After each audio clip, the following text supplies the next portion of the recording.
Hey guys, this is Gaming Dino. How's it going? In today's video, I decided to give my own drones and microchips guide to help out free-to-play members or the beginners in general to compete against the pay-to-play and the expert. As I know for sure that the drones should be a major help for free-to-play if they just know how to take advantage of this system. And I wanted to make it as simple as it gets.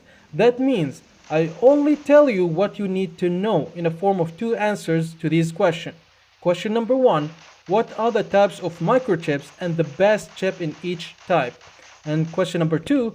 What should be your strategy behind every drone build?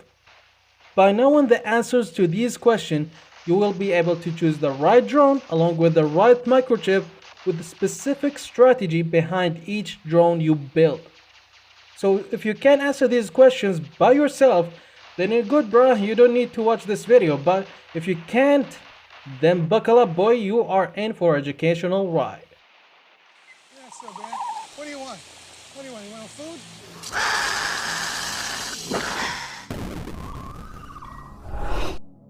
Microchips are the most important part of your drones. Without them, your drone is useless. Each chip gives you a certain ability that your old and rusty Griffin will need it to keep up with the modern robots.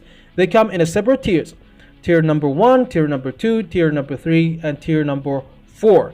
But we will focus only on the second tier microchips because they are decent and also affordable. That's the main reason. They are affordable. The first tier is useless. The third tier costs 3,000 gold pieces. And the fourth tier costs 5,000 gold pieces in the microchips store, which is absolutely ridiculous. It's not for the free to play. But more importantly, guys, that you must understand is the microchips are divided into 5 types, and I'll tell you about it right now. So the first type is arm control microchips. These ones are for premium drones with built-in weapon, and I want you to ignore these types of chips because they are not that important. Yeah, they are nice to have, but they are not necessary. Second type is the attack microchips with triangle icon. These chips increases damage in specific situation, but not all the time. And the best chips to use in this type is the modulative intensifier. This chip gives you a 5% damage increase each time you use your active module, and the best part is their effect can stack up. And you can have 5 second tier of these chips on your drone. You will get 25% damage increase. Isn't that awesome? My recommendation here is to use jump module if you're using a sniping setup like a tribute Natasha, for example, or you can use death mark module if you're using a brawling setup like a cryo scorpion. Third type, effects microchips with circle icon. These chips enable your weapon to apply effects such as the lockdown, suppression, and freeze, and also give your drone extra battery. Be aware that these chips will not work with all weapons the same way. Some weapons will trigger the microchips effects faster than the others. To fully take advantage of these microchips by knowing the best weapons to work with them, you must watch these 2 videos that I made in the past. I'll put the link on the top right corner so you go ahead and watch them. And the best microchips to use in this type is the lockdowner or the suppression microchips. And the fourth type is the defense chip with square icon. This one will give you extra defense point, but not much though. And as a free to play, you shouldn't focus that much on this type of chips because only those microchips with high tier can make a difference, and you gotta stack them up on a tough robot like a B-Finner and T-Falcon. But it will come in a cost, so just forget about them for the time being. And the final type is the healing microchips with diamond icon. This one will heal your robot, as simple as that.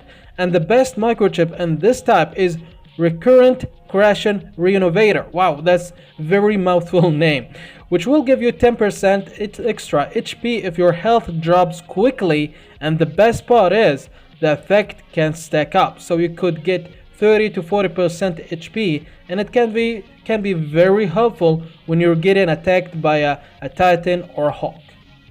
To sum things up, get a drone that have the attack, the effect, and the healing slots, and equip it with the recommended microchips because they are the most important ones.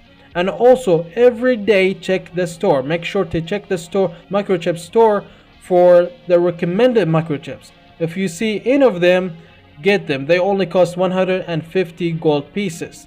Even if you don't need it now, you might need it later when you upgrade your chips from second tier to third tier.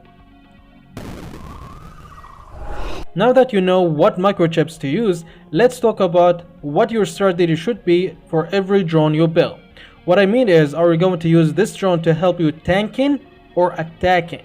Because that depends on what kind of slots that your drone has. If it has more of these types, then it's a attacking drone. Or if it has more of these types, then it's a tanking drone. The bad thing about this part, most of the free-to-play methods of getting a drone offers a blueprint drone and not a whole drone with fixed microchip slots. If you see a blueprint drone, that means the slots type will be randomized, like this one. You don't know what you're gonna get. And here's the fixed version of the same drone, and I can see that this drone meant for tanking based on the slots type. And the only way to get it is paying for it, which is I wouldn't do, because you could get a better deal in Battle Pass. If you see the Battle Pass that offer a drone with fixed slots and you have no problem spending a $15, then go for it. It's worth it, trust me. I got my Octanian drone with Battle Pass and it's a beast. Nevertheless, try to get at least 3 drones with the highest battery capacity that you can afford. One for tanking and one for damage and one balanced drone to use it with any robot you like. I think this is the safest method, and let me give you a tour in my drone hangar to help you understand even further. My first drone is the glider, which I use it to help me deal more damage. Notice how many attack effect slots it has. 3 and 3 and 1 for healing and 1 for defense. I installed 3 modulative intensifier and 3 lockdowner, and the rest doesn't really matter.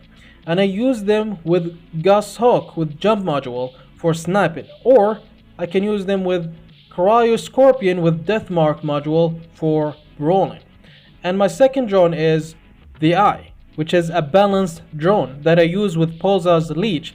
Notice how I got almost 2 slots of each type. And I use all the microchips that I recommended to you, but this time I'm using suppression chips, because pulsars are one of the weapons that trigger microchips effect really quick, and it's such a universal setup. I can use it as a sniper or a brawling, and I can stop Hawk or Oming from approaching me or capturing a beacon. And my third drone is a tanker, and you can tell by the dominant number of healing and defense slots that this drone is indeed a tanker. And I use it with Beefenrer or Blitz. Watch how much I can heal with this drone. And of course I use the same chip that I recommended for you. That's pretty much it. This is Drone Simplified. If you learned something, then you, sir, owe me a like and a share. Sharing is caring, boys, so share it with your friend and clan mates. And if you haven't subscribed, do please subscribe. Now it's time for the drones trivia. Trivia number 1. Did you know that the effect microchip have much higher accumulation rate for weapons that already have built-in accumulation ability, such as the pulsars and the cryos? Trivia number 2. During one of the first test server session for microchips, there was an effect microchip called heatsink, which reduced the robot's ability cooldown by 20% and could be stacked. This chips were deemed too powerful and was cut out in the following test server, due to the fact that the players equipped 4 or 5 of them and reduced the robot ability cooldown to 6 seconds or even shorter. So you could imagine the Hulk cooldown being 5 seconds or even less. Oh my god, that is a nightmare. And our third trivia, there was also one time where there was a bug with the 4th tier module intensifier microchips during the 3rd test server session for microchips. While it showed that it increased the robot's weapons by 30%, it actually increased the weapons by 100%, and the players were stacking them up. So a weapon could deal roughly 4 times its damage. Any weapon deal roughly 4 times more damage than normal if they keep stacking them up. But thankfully, this bug been fixed weeks later. And that's pretty much it, guys. Thank you very much for watching. As always, thank you for all the support, and I'll catch you in the next one. Bye bye.